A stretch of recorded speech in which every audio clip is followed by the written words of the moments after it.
Fresh cut gardenia, sweet Maui rain. All I have to do is close my eyes and miss this thing, and I'm with you again. I'm with you again. You're listening to the latest single from the band HIRIE, and on today's episode of Hawaii's Best, we are talking with HIRIE's frontwoman, Trish. We're talking all about the songwriting process, what 2020 was like for her in the band, but more importantly, looking forward to this new year and all about the amazing vibes that her and her band produce. And I can't wait to hear more about her and her story and more about her music. Let's go. Welcome to Hawaii's Best Travel Podcast, where we help you prepare for your next trip to Hawaii. Discover the experiences, businesses, and stories that make Hawaii the Aloha State. And now, your host, Bryan Murphy. Aloha, and welcome to episode 46 of Hawaii's Best, where we help you prepare for your next trip to Hawaii. I'm your host, Bryan Murphy, the owner of Hawaii's Best. And on this podcast and on our blog, we offer resources and local and cultural insights to get the most out of your stay on the islands. As far as travel to Hawaii, not much has changed drastically. To get the latest, go to hawaiicovid19.com and you can. The latest news probably comes out of Kauai. They are doing these things what are called resort bubbles. And without me getting into all the details of it, go ahead and go to hawaiicovid19.com because that's a whole episode in itself. And maybe we will unpack some of that. I think once things start to stabilize a little bit, we'll do a few episodes where we unpack what travel looks like, probably later into the spring of 2021 and what to expect going into the summer travel and spring break travel. But before we get ahead of ourselves, I know that if we learn anything from 2020, that it can be a week-to-week, month-to-month thing. So I don't want to give you a whole lot of info right now because it does change pretty quickly. So again, go to hawaiicovid19.com for all the latest info on that. Today's episode is brought to you by our new sponsor, Shaka Guide. Shaka Guide is like a tour guide right on your phone. It's a GPS turn-by-turn location. You probably have heard me talk about it before, but really right now, your traditional tour guides and buses are on pause. So if you're traveling to Hawaii, even when the tours are open, this is like the only way to go.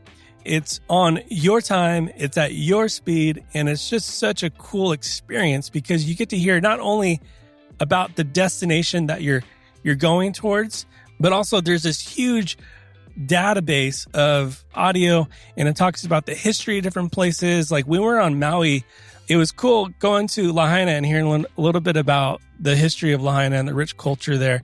So if you're traveling to Hawaii, you're planning on traveling to Hawaii, go to hawaiisbesttravel.com/Shaka and download Shaka Guide today.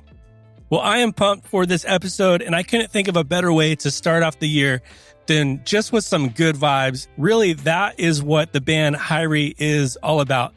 On this episode, we sit down with Trish, who is the frontwoman of the band HIRIE. Trish was born in the Philippines to her mom, who was a civil engineer, and a father who was serving in the United Nations. So she was kind of a global citizen, and she discovered her love of reggae music after her family moved to Kananohi, Hawaii.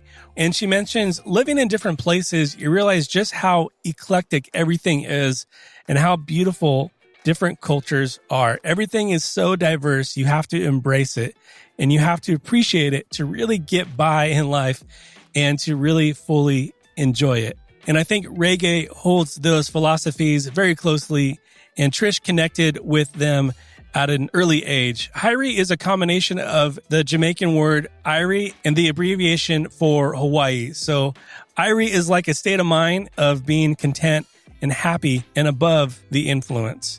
This is so much fun. I can't wait for you to hear. If you haven't heard any of HIRIE's music. I am just so honored to be able to introduce you to some of her incredible music. And throughout this conversation together, we talk more about the songwriting process and specifically about a few special songs to her and a few incredible live moments that we got to discuss and kind of relive. So I can't wait for you to hear that. So let's go ahead and let's talk story with Trish from the band HIRIE.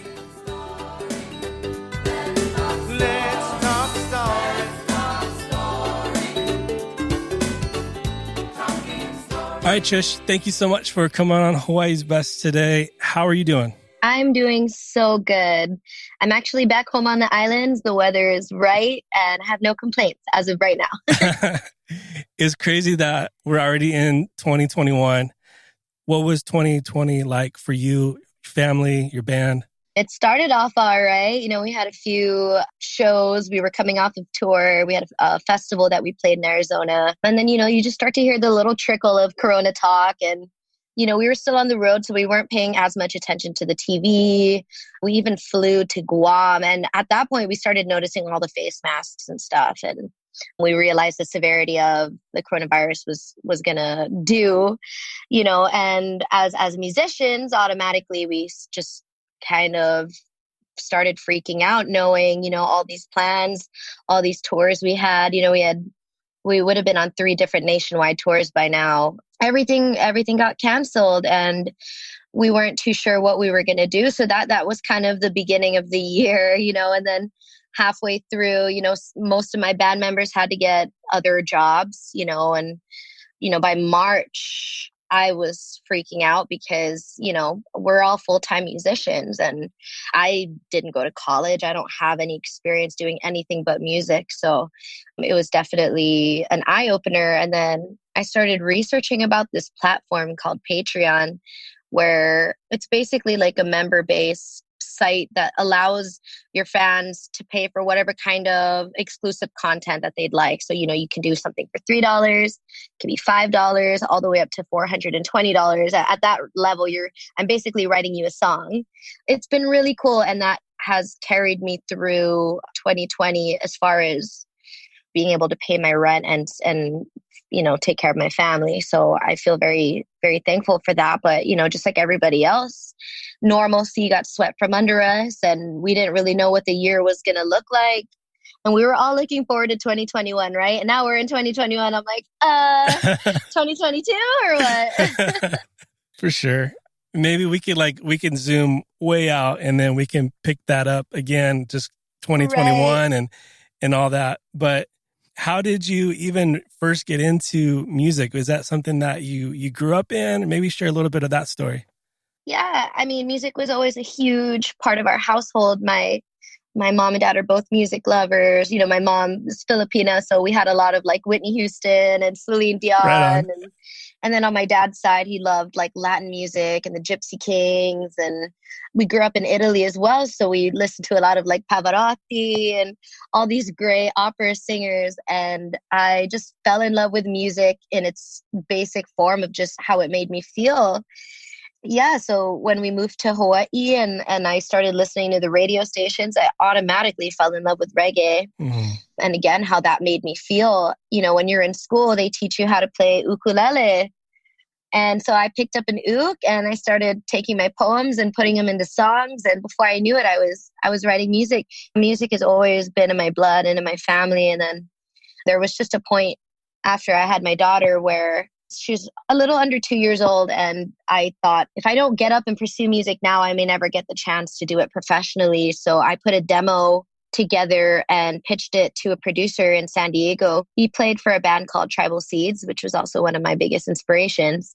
He ended up convincing me to make a full-length album. So it was a really big album. And within a month of releasing it, I remember California Roots Festival hit us up to play Cali Roots. And then Tribal Seeds had offered us to go on tour, and it was our first nationwide. It was 2 months long. And at the time, like I said, I just put the album together. I didn't even have a band. So the only members I had were a sax player and a trombone player, because they were the two that played on my album. That's fast. And so I had to build from there. And so it was a really cool experience putting a band together on the fly and then hitting the road, getting to know each other. And, you know, we were so broke. We had, I think it was 9 of us sleeping in one hotel room every night. And imagine trying to sneak in, like, and some nights we were just so sloppy because we'd be, you know, tired or whatever. But yeah, it was intense. So we just knew that if we were to go on tour, you can't stop. That's the trick to being, you know, in my eyes, a successful live entertainer is you hit the road and you keep going and going and going and going. So we did that for, I guess it's been 7 years now. Wow. So that for you, just that going pace, that's kind of how you're naturally wired, or? Right. Yeah. I don't stop moving. And so that's what's made 2020 the hardest, I right? bet, yeah. So I did move. I moved house, you know, I moved out of my 600 square foot apartment into a 3,000 square foot house with roommates. Yeah. And now I'm here in Hawaii and I'm still having to pay my rent in California, but I can't not move. So it's really weird. And I did do so many months of staying put. Yeah. But now I'm just staying put here and I'm living with my parents in Hawaii. Yeah, you're not missing much in California right now. Yeah, it's a little psycho right now. Right. So what I love about your vibe, your band's vibe, just your whole thing that you guys put out there, your sound is, you've kind of already hit on it. It's high energy, it's fun, it's positive. And that I would love to hear from your own words, how you would kind of classify or how you would define your sound. And we'll link that out as well to people who are listening. But there's kind of this cool fusion. I think I saw, it might have been last year or even 2019, who knows when it was, but you had a project with a mariachi band as well too. Yeah. Yeah. So maybe speak into just kind of like, how would you define your sound and what can people expect coming to a live show? Right. I mean, fusion is a really good way to put it. And, you know, we're a 9-piece band. Wow. And we're from all over the place. So you have my guitar player is like kind of a metalhead. And my drummer went to MI and he's so good at drums. He could do anything, you know, jazz and whatever. And then you have my bass player who I call him my stage husband because he's my dancing partner. And he grew up with like really, really old school roots music. But then also he was raised on gospel chops. So you just have like an eclectic, and everyone's different. My sax player plays Balkan music, like gypsy music, but he's half Mexican. So they love, you know, and half of my band is Mexican. So, or at least part Mexican, and I'm Spanish. So we just naturally gravitate towards Latino influences. So that's where the mariachi band came in. I wrote a song called I Messed Up, and I wanted to write it as like as a cheerful way of being like, wow, like, look at me. I just keep messing up. So I thought, what better than to bring in some tiny violins, right? So that's where the whole mariachi idea came in. And we got to play with them live once too, which was so great, or twice.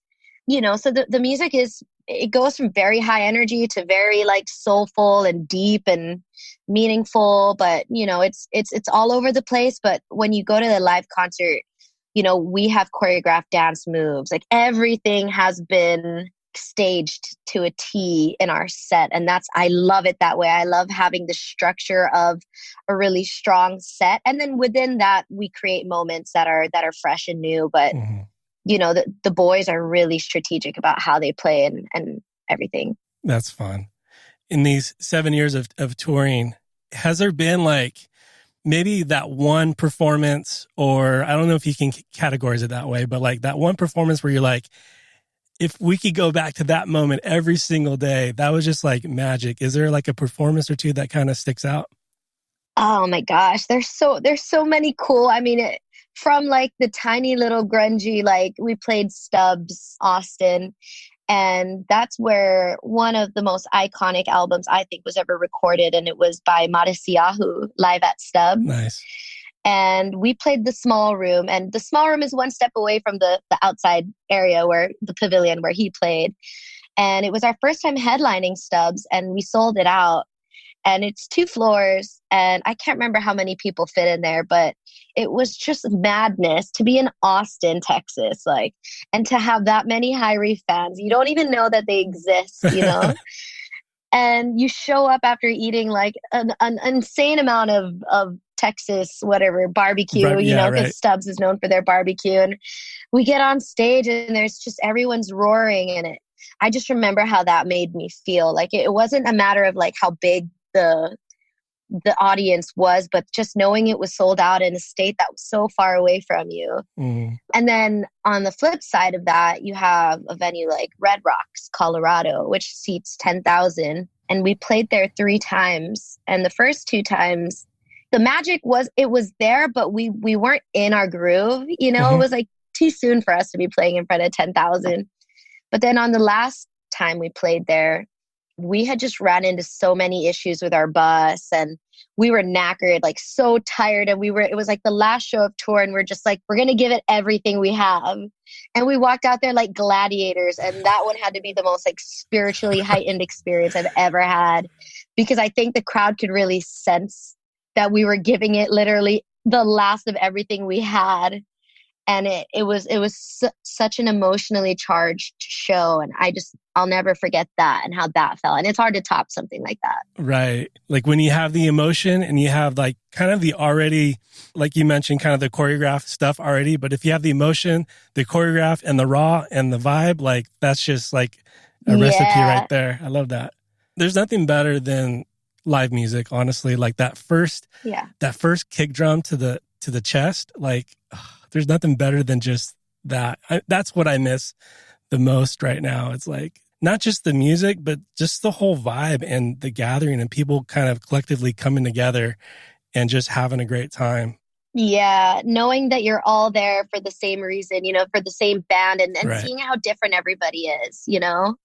I miss the feeling of everybody getting along. It's like, if one thing, you know, 2020s, there's just been such a rift between so many beliefs and everything. But then, you know, especially a reggae concert, you know, you just see every color, every religion, everything. And of every age, you know, you have older generations loving on, you know, and bringing their young generations. And I mean, sometimes I feel so old because I'll meet a fan that's like, I've been listening to you since I was 13.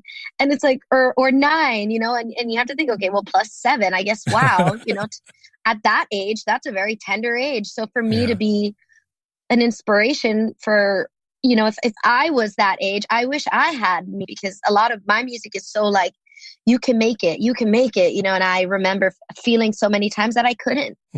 But yeah, live concerts, I really miss that feeling of just everybody being there for one purpose and to really enjoy themselves. I'd love to talk a little bit about the songwriting process.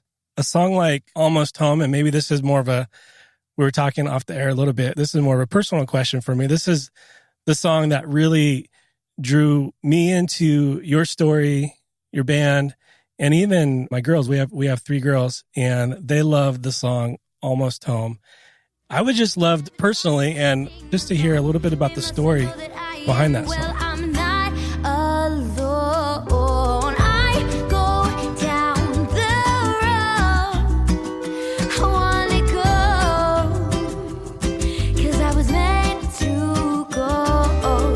People tell me all the time, take it slow, but I'm almost home. I think for a lot of us, it's really hard to feel like you belong somewhere. And, you know, for me, is in my childhood, you know, we were constantly moving and traveling. And even when I found my, as I call it, my spiritual home here on Oahu, I was always left out and I was different. I had a British accent when I moved here and I was always bullied, and music was always my thing. But like, even for example, I was too scared to sign up for the music class at my high school. So instead, I would just hide in the isolation booth, kind of like what you're in right now. And, you know, I would play the keyboard or learn the guitar by myself in that room. And I never took the music class, but I still to this day will be grateful to the music teacher because she was well aware and she let me hide, you know. And Almost Home, I wrote it as kind of a song that expresses how I felt never being quite at home. And that music was going to take me there, wherever that is. So, you know, I talk about how like some people will never listen to my songs and some people will tell me that I dance weird, and some people, you know, but that's okay because I'm not alone. And I do have a support base that loves me and supports me. And sometimes you get so caught up in the hate or the prejudice of what you're doing. Well, you're not Jamaican. Why are you singing reggae? Or you're not this. You're not actually Hawaiian. You're not, well, I'm not actually anything. You know, I was born and I was born with my circumstances and up yours, you know? So I wanted to write a song about that. And home is where the heart is. And, you know, being almost home just means like, you know, no matter where you are, you're just a little bit closer to where you know you need to be. And so that's just kind of what that song meant. That's beautiful. I think that's like an everyday thing, is just that reminder. Yeah, we're all created unique. We're all kind of global citizens, if you will. And yeah, so I love that. And then going up to speed with Bonfire, your new single. Talk a little bit about that story and that songwriting process. That's ironic too, because you mentioned Almost Home, which is like such not an old song, but it's definitely been a while. And then I wrote Bonfire, but it's kind of the same theme. I had been working with a songwriter and I had to travel really far to work with this person. And I poured my heart, I poured my own money into it.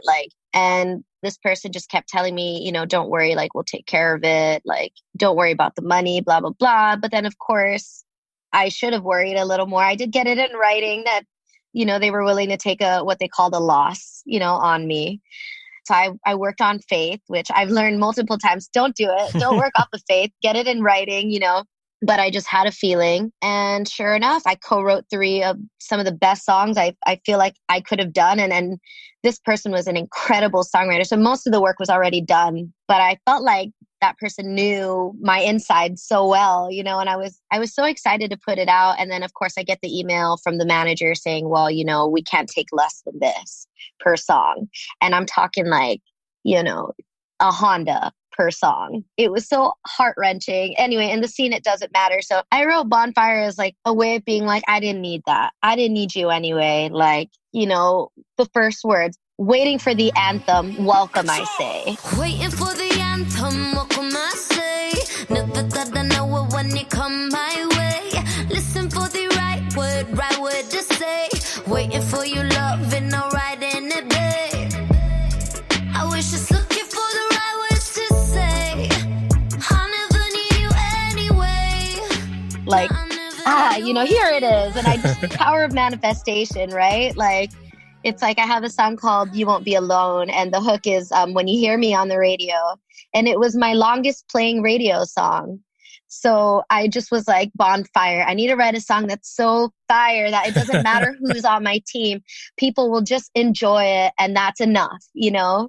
And I don't need anyone to tell me what is successful, what isn't, what is my best song and what isn't. Like, I wanted to just put something out that felt good. I love that. A layer, maybe even deeper, how would you define success for you then? That's a hard one because the older you get, the more your ideas change and you have kids. Yeah. And I think my idea of success would be to be able to get up and travel anytime. And like, obviously, in a more financial standpoint, it would be really nice to be able to like pay off my parents' house. You know, not even so much about having my own this and that, but like if I could give back to them who've always given me, like I wouldn't financially have been able to start anything HIRIE related without them.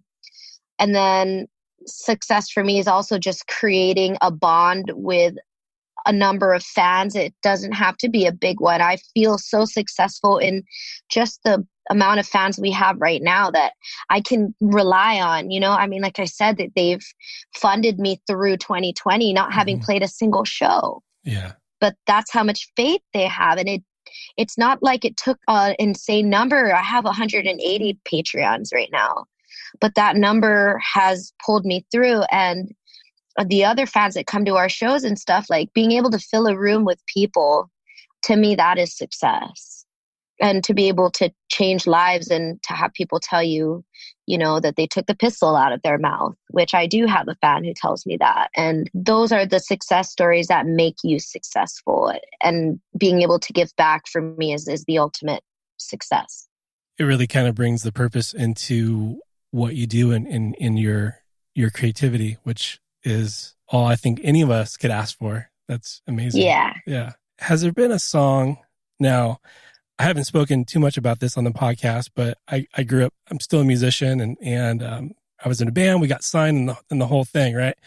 And when you're in the studio, you're like, that feels good. That feels right. But has there been a song for you in your whole catalog where you're like, the studio vibe was good, but then that song just hit live in a way that you didn't even anticipate it would? Ooh, I mean, you got to see a live show because for sure. We remix everything in our set. So we will go into like a dubstep coming out of like nice. Any of our songs. Like if anything, it's all of always our relevant. songs have ended up being a dubstep. Yeah. Like we just go ham. But, you know, I have a song called Melody of a Broken Heart, and I wrote it about my daughter. And the whole song revolves around this creaky organ, like this B3. And there's one point in the song where all the music drops out and it's just the organ. And I have it made that way with the producer.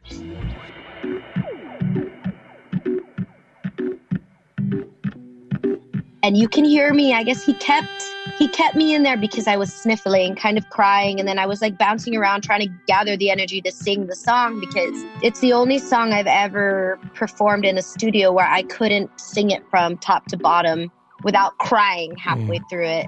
Because that's what that song meant to me and what I felt like I had done to my daughter at that time in my career where I was gone for most of the year, you know? But when you play it live, it's almost like people could really feel, you know, even the record still makes me cry. But when we played it live, there was just a moment where like, I could literally just sit down on the ground, and I would, and just close my eyes and let the bubble do its thing, because the bubble does its thing for a minute. It's like a really long section. And in between it, you can hear Beja say, "And I love you, mommy." And live, we kept it, so it's in the backtracks and it's quiet. But if you listen, you can hear her saying, "I love you, mommy." And it just all these things that made it so eerie and then a huge sax solo comes in after that. And the sax solo, Chris had done it in one breath. Like it was just, he just nailed it. And I remember I had cried so much that I was like, okay, well, let me go into the vocal booth when Chris does his sax solo, because then I'll be more distracted and it'll be loud. But I'm in there and he blows just the most beautiful solo, which is what's on the album.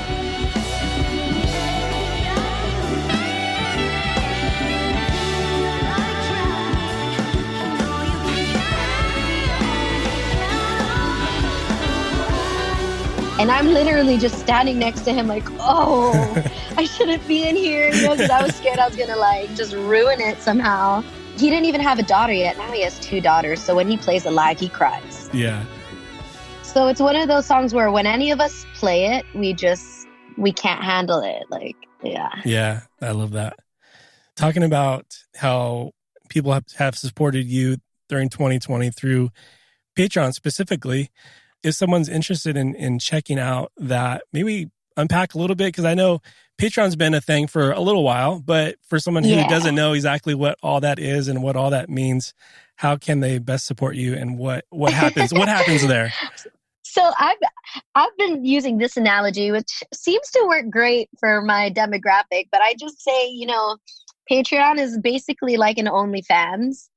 Except instead of me sending you like photographs, I'm sending you songs. Like that's the best way I could put it. Like you pay for how much exclusive content you want. Like literally at the highest tier at $420 a month, I give them my phone number. They have my phone number. They can reach out to me anytime, which I always find I'm reaching out to them. Like, do you want me? I mean, I'm here. And I send them demos right off of my phone. Like as soon as I get them, oh, this is so cool. Let me send it. And I send it to them. And then I write them a song that's a part of it, you know? And like, for example, I just put out a new single called "I'm With You Again." On Christmas Day, I put it out. And I wrote it for one of my Patreons, and it was such a nice way to say thank you. And I put it out for free, like, so anyone can download it, whatever. But then like, even in the very cheapest tier, I cover one acoustic cover a month, and they get to vote on what the cover is. Like, oh, do you want it to be 80s, 90s, 2000s? Do you want it to be R&B, roots reggae, or a HIRIE song at the $3 mark? And then at the $5 mark, it's like Q&A. Like I do a Zoom Q&A with them, and we all just talk. And then at $10, they can stream with me as I write a song. So I just take an hour of my day once a month and I go live. They know when it's happening and they can tune in and watch me write a song like in the raw. Like sometimes I have writer's block. Sometimes it's just flowing right out, but they get to be a part of that. And then, there's a $25 one where it's like, I do shout outs. So if you have a birthday that you want to send somebody a shout out, I'll make them a telegram. $50 is I love you mail. So I'll either hand paint or hand draw or make typed out lyrics and then sign it. But once a month you get something in the mail from me and you have no idea what it is. That's like my favorite one. From there, it just goes, and it's fun and it's unique. Yeah. I love it. That's as an entrepreneur, you got to be creative and you got to think. And I think in the long story of it all, like people are going to feel even so much more connected to you and your story and your music. And that's pretty cool. Yeah. Ooh, I forgot my favorite one is I do one called Ladies Night, and it's only 10 women are in the group. And so far I've held on to most of them. And once a month we talk about life and everything. And we even we'll do a drinking game where if anybody brings up COVID, then you have to drink. Because we're so tired of hearing about it, But we've become so supportive of one another. I know them all by first and last name. And we talk about now I really want to meet you. Now the next time we have a festival, we're all going to meet up. And it's created a very, very special bond. But that's what makes Patreon so great is if you want the opportunity to get to know somebody that you truly like in the music industry or as an artist, then that's the platform. And how can people find yours? It's just patreon.com/Trish from HIRIE. And it's on my website. I believe there's a link on my website. HIRIEmusic.com as well? Yeah. Okay, cool. Thank you. What was something, as we all kind of adjusted and all that and got creative, what was something that you learned about yourself this past year that maybe surprised you or an area that you grew in? Accountability, for sure. Because, with Patreon, again, it's you have a series of, and I would never call it tasks, but I can't think of a better word right now. I have a to-do list of things that I have to accomplish because, they've already paid at the beginning of the month. And as a musician, it's so hard sometimes to be creative when you're being not forced to, but when there's pressure to be creative. And so to know that I have to do it, sometimes it's very hard. But when you switch your mindset, your mentality from, well, I'm not forced to write a song. I've been given this beautiful opportunity to possibly create a song for an hour, and that whole mindset shift, because as a musician, we're just at least I am such a rebel that as soon as someone tells me, hey, Trish, you need to do this, I'm like, ooh, well, now it's not happening. Yeah. So I've had to be my own boss and be responsible for my accountability. And I started in April. So it's holy wow. I've been that accountable for that long, going through all my ups and downs. I'm openly bipolar. I deal with depression and anxiety and laziness and ADHD. And I just to know that I get through it, even though sometimes it's to the very last hour of the night, it's very rewarding, and if anything, that's one thing that I'm so grateful for in 2020 is learning how to be a little more disciplined. That's great perspective. All right. So shifting gears a little bit, and someone listening to our conversation right now is dreaming of Hawaii and wants to get back on island so bad.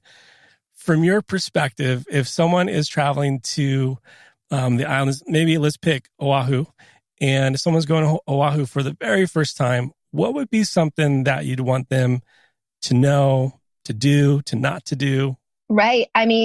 Oahu specifically, if you are not somebody that wants to be surrounded by tourists, you're automatically going to be surrounded by tourists. It's the busiest island. So you get on the island, and what I would like people to know is that there's so many pockets of beauty on this island that aren't in Waikiki. Obviously go support the industry and do all the things. But if you want a slice of free paradise, venture out and away from Waikiki and go to the mom and pops, go to Helena's for Hawaiian food if you want the real deal. Go drive up North Shore too, especially when it's not season, and go eat garlic shrimp and find the fruit stand with the old Filipino ladies there that are selling fried lumpia. like really take it from the locals and find the little pockets of magic. You know, go chase some waterfalls, not the super busy touristy ones, you know, the ones that say, do not enter private property. Like that's where you want to go. Now, maybe I shouldn't say that. I'm going to get fined. So, you know, just spread out and venture out and see the island for what it is. And then formulate your plan for the rest of your trip. For sure. Well, as we're looking into 2021, obviously just releasing this new single, what are some other things maybe that you're looking forward to or excited about? Well, I am super excited to put out more music. I hustled really hard at the beginning of the quarantine and wrote a bunch of really awesome songs and co-wrote some songs with other artists as well. And so we have like way more music than we know what to do with right now, which has never happened because we've always been on the road. So I'm just like in a position now where I'm so excited to like finish and wrap up these songs and decide like, is it going to be single after single or are we putting an album together? Like what's happening here? Mm-hmm. And just give and hopefully, you know, find a way to get on like one of my biggest goals for this year is just to like hit some numbers on Spotify. Like I find it really challenging to be found or noticed. You know, it's like I have a core fan base that I'm immensely in debt to, but it would be nice if the music could get out a little bit more and that we could see our Spotify numbers go up. Cause like for the boys, especially in my band, like they're all about algorithm and numbers. And I think they'd be really proud if they saw that their songs were, you know, like multiplying in listens and that there were people in different countries or something that were like, and our numbers are doing good, but you know, you always want just a little bit more. Like it'd be really cool to get that 1 million listeners, you know, like, whoa. Okay. So then what is that grind like now? Trying to get listens on Spotify. Is that just like impossible guerrilla marketing? You got to put all it in or is there record label do anything? I think I need to like just, I don't really know. And that's been the biggest struggle of our entire HIRIE career is like, how do we get our Spotify numbers up? But it doesn't equate to ticket sales. It doesn't equate to success. But it's just one of those badges, you know, like a Girl Scout with all her badges. Like it would just be nice to be like, I got 1 million followers on Spotify. But at the same time, I don't know. It doesn't really matter. But of course, you know, like you're always going to have one thing that you're like, ooh. Some girls want red bottom shoes. I just want Spotify numbers. But yeah, I mean, it is a metric and it's a tangible metric that, you know, kind of like, okay, even though it's a vanity metric, you know, how we doing and who's listening. And so, yeah, for sure. Yeah, it's organic. And I'm grateful for that. You know, we have never had to pay for listens or anything. So I'm sure it'll just do its thing. And in the meantime, you know, we just keep putting music out. And my dad has always said, you only get out of life what you put into it. So we're just going to keep shoveling music out. Right on. Trish, thank you so much again for coming on today. And again, people can find you on HIRIEmusic.com and search you on Patreon, yeah? Absolutely. And find me on Spotify. And we'll link all that in the show notes. No, that's good.